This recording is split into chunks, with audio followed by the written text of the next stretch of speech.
Ramdaman mo? Sagad po yung tiyan ko, Dok. Pag kumain ako ng ampalaya din tayo ko, Dok. Pag kalabasa rin kinain ko, tatay rin ako ng kalabasa, Dok. Ah, ganun ba? Sige, Opo. check upin natin yung heartbeat mo. So, Dok. Tapos mo yung, ano?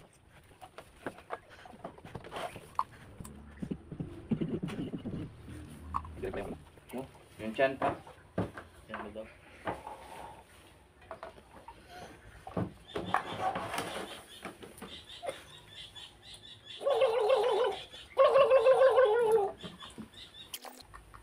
Wala. Bigyan kita ng reseta. Every 3 times a week, inumin mo to So, Dok. Ganito. Kainin mo yung tae mo para lumabas din yung tae mo sa puwit mo. May ganun pala, Dok?